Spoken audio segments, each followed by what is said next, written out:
Why Mandelbrot? Chapter 3, The Algorithm. If you recall the secret sauce from Chapter 1, we talked about a recursive function, and we talked about a color function. And if you recall, we scanned all the points around the baby within a circle of radius 2, and we found all the points. We fed them to the recursive function. For every point, there came out a number called a loop count, and that loop count was sent over to the color function that did a lookup for that particular number, and it pulled out the color that that point needs to be colored. And it turns out that that color number comes out, and it can be translated into a red, blue, green color code. So that's the big picture. Now we're going to be talking about how to implement this process. So to expand the functional diagram here, we have scanning the points within the circle of radius 2 and feeding the points to the recursive function and sending the loop counts over to the color functions and the color code over to the fill in the bitmap display table. We'll talk about all of these things, and we are going to be using the Cartesian coordinate system to represent the complex number system to keep things easy. And we're going to be talking about the bitmap display, which is 1,000 cells by 1024.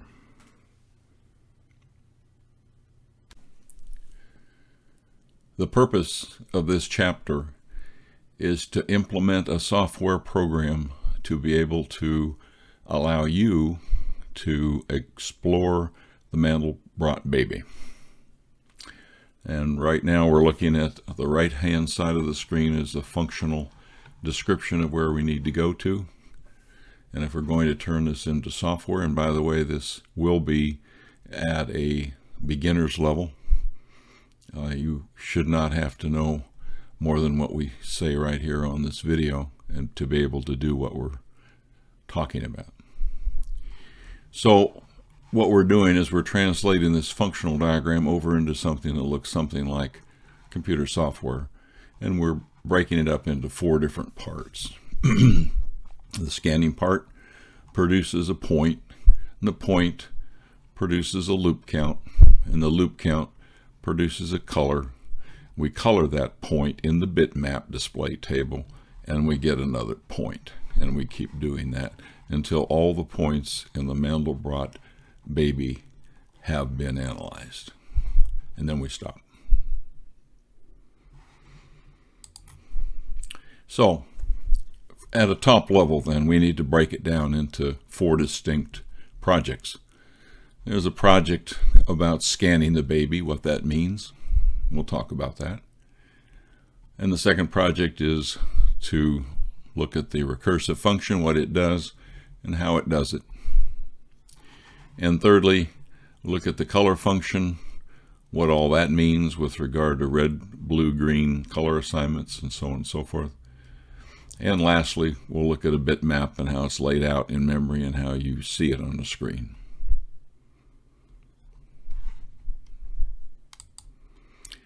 Starting with the scanning, keep in mind that we're using Cartesian coordinates here to keep things simple, but it's also true in a complex plane. All the points that we're talking about here are applicable to a complex number system. In the case of Z, we would have to just assume there's an I after all of the Z's, but we're going to leave the I's off in this Cartesian environment. We're going to start with the x's. Now this is the x-axis, and the x goes from negative side of x's to positive x over here. And if we start with a negative 2x, okay, that's over where the proboscis of the baby is, and we scan it all the way over to the end of the rear end of the baby, that's approximately 0.5x. We make this scan, we'll basically cover all of the Mandelbrot baby from front to back. From top to bottom, we need to exercise the z variable, which again, if this were a complex number system, I would be talking about numbers using i's in this plane over here. So we're using just z's. We're going to let z go from negative 1.5 to positive 1.5, which will get most of the baby here. And so we put these two things together. We scanned the x's from here to here, and we scanned the z's from here to here. Keep in mind, we always go from negative to positive. That's just going to be something we're going to do in this project. Always negative to positive, negative to positive, negative to positive, negative to positive. Number 2, the recursive function. Recall the Mandelbrot's equation. Given a point, you come up with a different point. Given that point, it comes up with another point, and it's recursive. So what happens is the new point is fed down to the border test down here. So the new point is calculated, fed to the border test. If it passes the border test, it goes back and calculates another point. You might recall what the border test did was to determine whether it was inside a circle of radius 2. And so that if, as long as the points that are computed in this loop stay within the circle of radius 2, it will continuous loop and will go forever until it gets to some limit that we might set, for example, 1,000 or 10,000, that we don't want it going on forever, in which case we'd stop the loop. But normally it will continue on, if it's a non-set member, until it fails the border test. That is, until the next point that's calculated is outside the circle. And in that case, the border test stops the looping, reports the final loop count, and so it can get a color over to the color function. Keep in mind that what starts this thing off is the point C that you picked gets fed to the scanner, and then the first thing that if it passes the border test, then it calculates the next point and see if it passes the border test. So all things have to pass the border test before they get recalculated. We'll talk more about that. This is the big picture. The color function, a good example here is if the color number was 41, right here, then the color trio would be 105, 105, 105. Because 105, 105, 105 happens to be this color right here, which is dim gray. If we pick 240, 255, 255 would be an entirely different color, and it'd be encoded by the red, green, blue color trio. So given a loop count, that produces a color number, and the color number produces the trio of colors.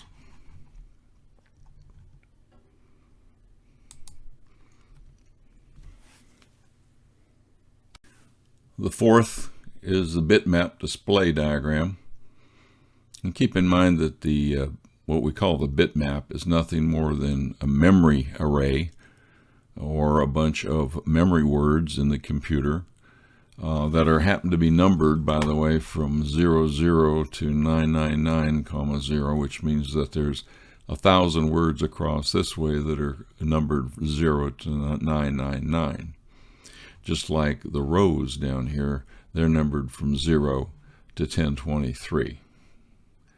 Now inside each of these cells is a 3-deep packed color code, so that in that first word it will be 105, 105, 105, for example, which is the dim gray color. So if that first word contains that 3-deep 105, 105, 105, then it will be probably some of the background, which is dim gray over here. So there's actually, 3 tables being overlaid on top of one another if you include the entire color trio. But we can think of it as just one word with one color, dim gray. So as you can see, there are other options. We'll talk about this later, that you can change the colors. Now we need to talk a little bit about what this looks like when it comes out. When you get all done, you get a picture of this like this. What does that mean? Let's talk about the layout. So here's this looks busy, but stay with me. It's not that hard. What we're trying to say here is that this is the Mandelbrot baby, but we're used to seeing it this way, So there's obviously a perspective shift that we need to talk about a minute. The actual view of what we talk about when we say Mandelbrot baby, and then how it comes out on the display, because it's painted in this direction. And if you'll notice, it's painted from negative to positive, just like we said, from negative to positive, from the proboscis to the rear end, and from this lower fin to the upper fin, Z going from negative to positive. It's the same over here. Lower fin to upper fin, negative to positive, proboscis to rear end, negative to positive. So these are two exactly the same images, simply flipped. This is flipped horizontal instead of being vertical. So from a top level, it seems fairly easy, and it shouldn't be much to talk about. But from a perspective level, it kind of messes with your mind a little bit, because you're used to seeing this, and then you see this, and you got to kind of readjust a little bit. Let me give you an example.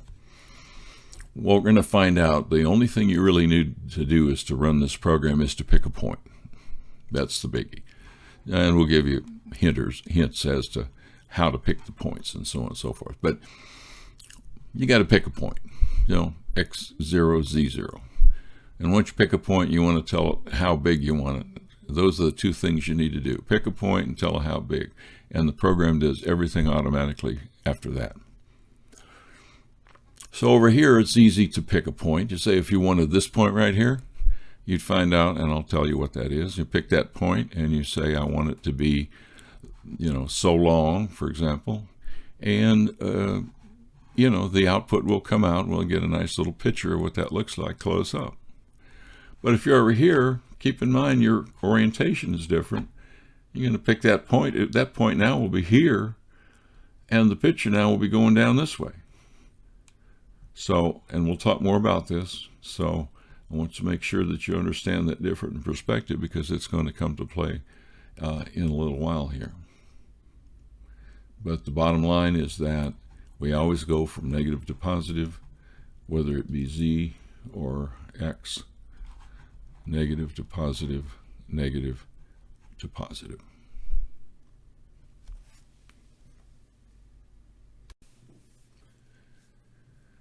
Okay, we can change gears briefly and go back to the flow diagram. And what we're going to do now is translate the flow diagram into some kind of a pseudocode. Now, a pseudocode simply means that it's not really a programming language, but it's program language-like, and it's written so that you can understand it without having to know all the syntax and all the details about the particular language that you select. And so what we're going to do here is we're going to set up a loop, the loop X. There's that loop. See that? Follow that little line there. We're going to set up an inner loop for Z. And again, this is pseudocode. This is very similar to BASIC, but we'll just call it pseudocode. And it's simply trying to communicate what kind of program we need to do this. To do that, we're going to set up some indices, index X and Z. We'll set up a loop limit. We don't want it to go over 100,000 loops, for example. And so here goes X from -2 to +2. Now remember, last time we went from -2 to 0.5. which is the rear end of the baby. This time we're getting the whole enchilada. We're going the whole circle of radius 2. And we're going to say, let's take it at this increment, just for sake of discussion. And we keep track of z, because when we get down here, z is going to be incremented every time we generate a point. And we want to know how many points we can put in that row of 999. And as soon as it's filled up, we go to the next row by incrementing x. Okay, it's been initialized to 0 up here. And we keep filling all of this. We go inner loop, inner loop, inner loop until it's filled the row. And then we go outer loop and inner loop, inner loop. And so for each row, we change x, and for each word within that row, we change z. It sounds a little bit confusing, but again, this is just a big description. This is nothing detailed yet. And so again, we have 2 loops, what we'll call loops, and we're going to be counting those loops, obviously, because that's what the whole idea of the looping is. And we're going within the inner loop, we call a calculator, which is basically the recursive formula. We send it the x and z's and the loop limit. And that is, we send it this number right up here. And we take that loop count, which comes out of the recursive function, and we send it to the get color function, and it retrieves a color vector. And the color vector is like a color trio, red, blue, and green. We send that color vector over to the fill bitmap along with the index x and z, so we know where in that bitmap to put it. What row and what column do we put that color vector? So in a big picture, that's what we're going to do, and we'll talk more about that later. And then when that's all done and the bitmap has been filled up completely, we want to be able to write that image out, and we'll call it as a file, and we'll call it Mandelbrot.bitmap, BMP.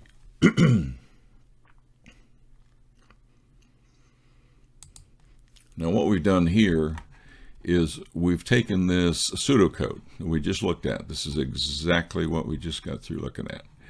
And we're saying, well, how does that relate to the C++ program that you're going to be downloading?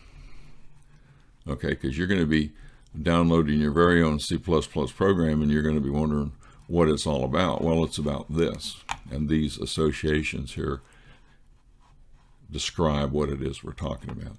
Where is that recursive function? Where is that looping calculator? Well, he's right here. He's called looping calculator, and you're passing x and z and loop limit to it. Now, this is not the function itself. This is simply calling the function. And when it gets through doing its thing, it comes back with a loop count. Now, that loop count is fed into the next function, which is the get color function. You can see just by here. So what we're talking about here, this is exactly the same as we just covered. The difference here is this is C++ syntax. Syntax means that these are the rules of C++. It is not, in my opinion, an easy to read programming language, but then again, you know, you're given this program so that you don't have to be able to read it, just be able to run it. But if something goes wrong, or if you want to look further into it and learn about it, this will help you with your quest.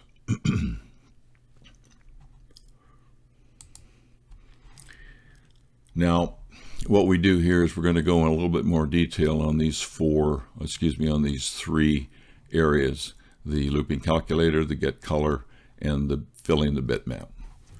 Now, the looping calculator, which again is the recursive equation of Mandelbrot, is fed again the x and the z and the loop limit, which was set earlier. And the first thing it's done right here is that this is the border test right here. it says, is it inside the circle? Because if it's not inside the circle, it doesn't even go any looping at all. It aborts at that point. So if it's inside the circle, it comes down here, and here's your loop. It goes do while, and it sets up the equation. And W1 is like the real part of the point. W2 is the imaginary component. And these things are using the Mandelbrot equation, like we talked about before, when you actually do this arithmetic and treat it like a regular binomial.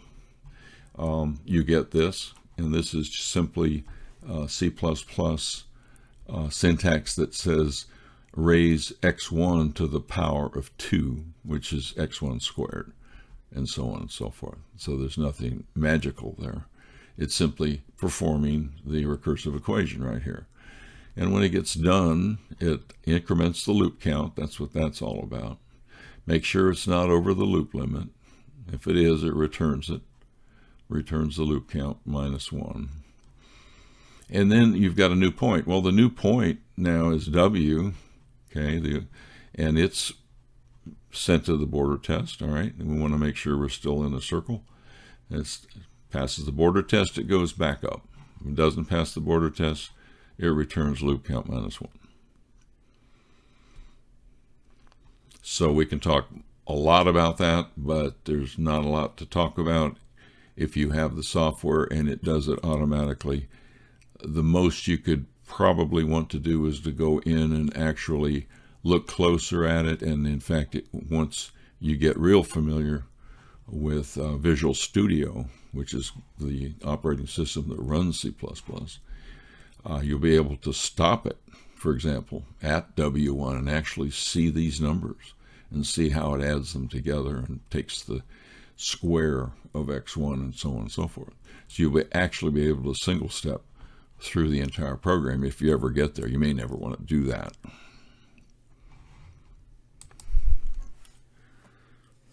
And without going into detail here, it translates the loop count into a color number. So let me give an example here. If the loop count is 0 to 40, it assigns it a color of 1, which is black. If it's 41, it assigns it a 13. If its loop count's 42, it assigns it a 14. 43, 15, so on and so forth. You can go as high as you'd like, go 85,000 to 89,999. It gives it 11 color.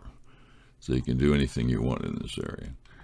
But the bottom line is you get a color code when you're all said and done. After all of this happens, and I've left a lot of this detail out because it goes on for pages, the bottom line is you get a color code, and that color code is put down in and extracted and put into from this item, which is a possibilities item, and moved over into the color code. And then it's sent to the fill bitmap. Let's take a quick look at that. Well, the first thing that happens is it needs to get the color trio. So the color code here is saying switch the color code, whether it's 0, 1, 2, 3, 4, all the way up to 44. And if it's 5, for example, then the trio is 0, 255, 0. And so that's how the trio is retrieved. And there's only 44 different colors that are possible in this particular program, although once you get familiar with this, you can add as many as you'd like or eliminate as many as you'd like. And lastly, when you get the color code, you want to be able to put it into the bitmap. And if you'll notice here, they stack the red, green, and blue into the same image. So you've got like one word out there in that bitmap that you're trying to paint. In that one word, you got stack of 3. You got the red component, the green component, and the blue component. But for our purposes, we can just treat that as the first word or one word in particular, rather than 3 entities. And then lastly, of course, we write that file out to the disk so that you can click on it after the program stops, and this picture will come up. Whatever picture was painted in that bitmap will come up, and the picture on Mandelbrot.bmp.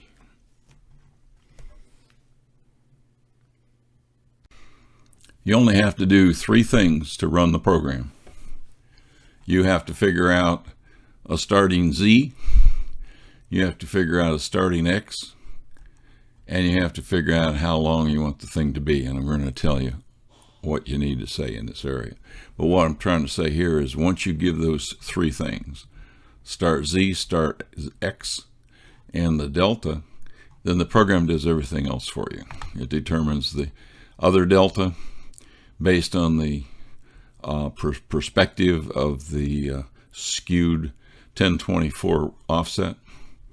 It adjusts everything in accordance with the offsets so that everything is nice and scaled down to accurate increments. So it is all done automatically for you, by the way. This is one of the most difficult things about displaying fractals and self-replicating explorations of fractals. And that is to figure out all this stuff. Well, that's done automatically for you as long as you pick a starting point and pick how big you want that to be, the delta. Okay, what does that mean? Let's take a look at that. All right, starting point. Here's some starting points for you. There's a starting point A, B, C, D, E, E1, E2, F, F1, F2, and a G, and some Z's in there to get the whole picture. And notice here that at point C it's called the Scepter Valley. Point D is called the Seahorse Valley. And point G is the Elephant Valley. So we have a Scepter Valley, which shows little scepters that a king would carry. And then you have the Seahorse Valley, which shows little baby seahorses and double spirals over on this side. And then you look at the Elephant Valley, where you got a whole row of elephants going up and down the rear end of the baby. And these are all the points, if you want to go look at them. If you wanted to go look at, for example, at the Seahorse Valley, there's your points. You pick X minus 0.807 and Z positive 0.125. And if you want to know the delta, just use 0.1 for now. And you can, the smaller you make the delta, the more deep into the baby you get, and the more explosive magnification you get. But for our purposes right now, just use a 0.1 delta for all of these. And these are the starting points. So you, for example, if you wanted to do an E, you put X as minus 0.163. So that would mean this would be X0 would be minus 0.163, and Z would be positive 0.829. So Z would be positive 829, and we use a 0.1 increment, and you'd be home free. You run the program, and it shows you exactly what you wanted to see. And in the program itself, these points that we just showed you are listed as comments. So all you have to do is, if you forget any of that, if you wanted to go look at E, for example, there it is right in the program. Gives you your X assignments and your Z assignments. And as I said, for now, you might want to use 0.1, but that's half the fun of this, is to change the different magnification settings so you can see just what you can do with it. The Seahorse Valley, again, this is this. We'll see up close in a minute. All the seahorses on this side and double spirals on that side. Elephant Valley, the elephants going in and out. And then, of course, the Scepter Valley's over here. We'll take a look at that too. With regard to the full baby, you know, if you want to go from 2 to 2, show the whole circle of radius 2, you can use a delta of 4, because this time you want to go 4 units to get the whole thing. Or you can go from -2 to -2 and use a delta 2 to, this one gets the whole circle of radius 2, this one just gets the baby. And you can also go this one, which just gets none of the circle, just the baby for using delta 3. So these are some of the settings that you can set. You can do this very easily without knowing anything about the program. You simply pick your point, get your deltas, and start the program, and everything else is automatic. Now here's an example. Here's what A looks like. If you picked the starting point for A, this is what you'd get. Notice that this is the proboscis, and there's a little Mandelbrot baby sitting out there on the proboscis, and that's what that is. Here's the proboscis here. And of course, if you blow this up, you get all the detail. This is kind of small and it's a little hard to see, but you get the idea. Now this one is B. Okay, this is right up here. And you can see that little nodule out there is going out this way. And this part right here is this part right here. And if you change that point in any way, if you just move it a little bit here and there, you'll get a different perspective here. Okay, for the next one, for C, for example, now here's your scepter valley. This is scepter valley. These are like king's scepters. Can you see that? Like a king would hold up a scepter. I'm the king. I'm the king. That's what this is called, this valley. And of course, this is a beautiful, beautiful place to visit. And if you get, the closer you get, the more magnificent it is. You're going to have fun with the Scepter Valley. And D is the Seahorse Valley. That's right here between here and here. That's what you see here. These are seahorses. And these are not. These are double spirals. And then E1 going up here. There's that little nodule going up E1. A lot of business going on around here. A lot of little babies. A lot of things to look at. A lot of things to zero in on if you want to do that. The E up here is the upper fin. There's the upper fin. Some babies hanging out there. Good place to visit. A lot of interesting things happening up in the E area. E2 looks like this. And F1 over here looks like that. We're just kind of examining what's it like along the underbelly right here. This is this part right here. This is the underbelly. And then F. Okay, that shows again kind of the underbelly thing, the way F is going in and out. These are some interesting designs you want to zero in on and expose. See how pretty they are. And then F1 over here, again looking at the triple spirals and some very, very interesting stuff going on over there. That's F2. Then you finally get to the Elephant Valley. Now this is hard to see. Much better if you want to get it bigger, because these look like little elephants. Actually, don't look like elephants that much here, but they do when you get them bigger. And the elephants are going up the one side and down the other side. You can have fun with that.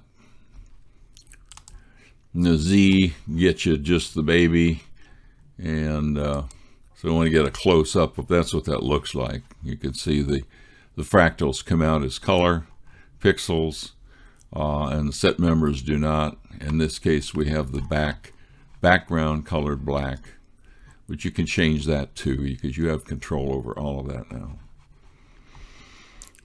And you also have control over fuzzy. There's a variable in the program called fuzzy. And if fuzzy is true, this is what happens. Everything you get will have colors all over it. You start to look at stuff really close, you'll have colors just in and out of everything. But that's when fuzzy is true. If fuzzy's false, then you get the normal stuff, what we've been looking at. Now, we talked about perspective. Here you go. This is giving an example of what I'm talking about. Right now, we're going to look at point E, and we're going to use this as our baseline. We're going to look at the baby standing upright. Here's E, and we're going to pick a point right here before you get to E, right there. Well, that's what that point right there. So this over here, that's E right there. You can see this is the baby. That's the baby. That's point E, and there's the point. All right. Now, look at this. The only thing different between this picture and this picture is the delta. The delta here is 0.1, and this is half that. All right. So if you take half a delta, don't change the point at all. you go from here to there. Can you see what has happened? Can you see that the upper quarter of that picture basically has been blown up? Can you see that? The upper quarter, because you're halving the delta, which means you're basically cutting the picture into 4 pieces, and this is being exposed. Now, when you have the delta here, you haven't changed E yet. You're still at the same point. But now, out of this picture, what are you doing? You're looking at the upper quarter of this picture, which turns out to be this one. You half it one more time. Haven't changed E at all. Delta 0.012, and now what we are seeing here is the upper quarter of this picture, and there it is. And you can keep doing that. The only problem is if you did this and you made it really small, you get a lot of black here if you're not careful.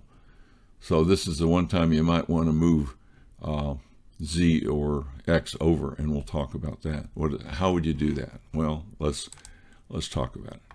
So this portrays what I'm talking about with regard to finding the center of the picture and taking the upper quarter, and there it is in the big picture. You find the center of that, and you take up. You don't have to do any of that. This is just for illustration. And this turns into this picture, and this turns into this picture, like we just talked about. But this perspective things comes into play when you talk about how to move X's and Z's. This is going to mess with your mind just a little bit. This is not laying flat like we're normally used to. So when you want to move this point closer down to the ball here, that's going to have to move Z positive. You see that? Z positive. So that means that the Z is going to have to be moved closer down here. And if you want to move, I said Z, I meant X. If you want to move Z over that way, that would be moving the point out toward the ball. So you'd have to move it this way. So the idea here is, if you'll notice, because the thing is upright, because we're kind of disoriented a little bit, now our starting point is here and our distance is here. So we're going down this way. We're cutting it this way because the thing is upright. Now you might say, okay, well, that's not a problem. That's not hard to understand. All right, let's mess with your head again. This is the same exact picture. The only difference is this is laying flat, and this is the point right here, and this is the point. And this is the same picture you just saw last time, but it's flipped down. It's just flipped over one. Instead of going upright, it's flipped flat. So same thing, but if you'll notice, when you go from a half a delta from here to here, it doesn't do this upper corner thing anymore, does it? You see what's happening? It's in lower corner. Lower corner. That's the blow up of the lower corner. Lower corner, blow up of the lower corner. Lower corner, blow up. So what does that do with your X and Z placements? Well, here we go. This time, if you want to move Z up, you move this way, and X is moving that way, which means that now you're back to normal. You're back to the normal view of the baby, and you pick a point, and you can pick a length, and everything seems to be normal. The reason I'm trying to point this out to you, that there's a little difference in perspective, is because you're not going to be able to see this version unless you flip the pictures over. See, because the pictures will come out like we saw it when the baby is standing upright, not like this. But you can get this picture. You simply go into this file, that bitmap, and say flip it to the left, and there it is. So you have to keep the perspective in mind, and it's not very forgiving. If you forget the perspective, you're going to wind up with a blank screen, and you're going to wonder why. And the answer is you probably forgot that you should flip it or not flip it or whatever. So now how do you get this stuff? Well, it's easy, very, very easy. You need 2 things. You need Visual Studio if you don't already have it, and you need our code, which is really easy to get. Okay, so the Visual Studio, I got it free. Everybody else I know has got 2017 free. Somebody downloaded the free community version of 2019, and ran it for about 90 days and got some kind of a notice that said that you need to start paying a license on it or something like that. I'm not sure whether that's true or not. So there may be some total question. At least it's free for 90 days for sure. And it would give you plenty of time to exercise the program and see if you like it. But if you want to just load up something, you can be pretty sure it's going to be free from then on. 2017, that's the address here to get the 2017. And what they do is they download a zip file, and you basically unzip the zip file and run the executable inside, and it sets up the entire Visual Studio environment for you. No problem. It's a little lengthy. It takes approximately an hour or so or whatever, but it's pretty powerful when you get through, and it can support a lot of different languages, not just C++, by the way. And to get the code itself is also easy to do. You go to this web address, fractallog.com, and you download the zip file. When you unzip the zip file, the folders that come out of that are set up exactly for 2017 or 2019. In other words, this development environment would be looking for a set of files just like the ones that are unzipped here. Now, you can place them in the same directory as all the other projects for 2019 or 2017, which would make it very easy because it would just become another project. Or if you'd want to do it in a separate area, specifically C drive, I would recommend that because that's where this was generated. And then you would point the development system, Visual Studio, to that file, to that set of unzip files, and it will run it, bring it up to the screen just like it's a part of the directory. So either way you want to do this, if you want to move it into the project directory, you may be a little bit, you may have to learn a little bit more to do that. Or if you just want to leave it separately somewhere on C drive, it's only like a few megabytes. And tell Visual Studio where it is, it'll go handle it without any problem. And it will display it on the screen for you, and then all you got to do is run the program, which is very, very easy. And by the way, there is a starting point already in there for you, so if you don't understand necessarily all these starting point things, just run the program and you'll get a picture. You get a BMP file placed within this set of folders for you, and you can go look at it. And then you can change the starting points and get a different picture. We do point out here that this program is not intended to be an actual usable program that you should depend your life on it. It's simply an instructional tool that helps you to understand how to do these things. It will, with any luck, and you be able to run it, you'll be able to do your own Mandelbrot baby and be able to examine different areas of interest that you'd like to do. But we do not accept any liability as a result of misuse or human error. And when you do download this, we assume that you are agreeing with this agreement and you understand what we're saying here. And there's no reason to believe that there's any malware or anything negative about this download. It's strictly an innocent instructional tool to help you. So that concludes the algorithm of Chapter 3. So we've talked about Chapter 1, the secret sauce, Chapter 2, complex variables, Chapter 3, the algorithm. We just got through with that. And Chapter 4, we're going to be talking about the monsters. Mandelbrot discovered the monsters. So stay tuned for that.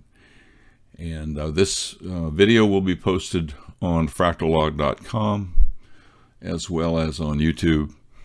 And the software program, the C++ program that supports this chapter, there will be a download link right below the video, Chapter 3, on fractallog.com. Look at it for right below Chapter 3 video. And that concludes this chapter. Thank you for joining us in this journey and we'll talk to you soon.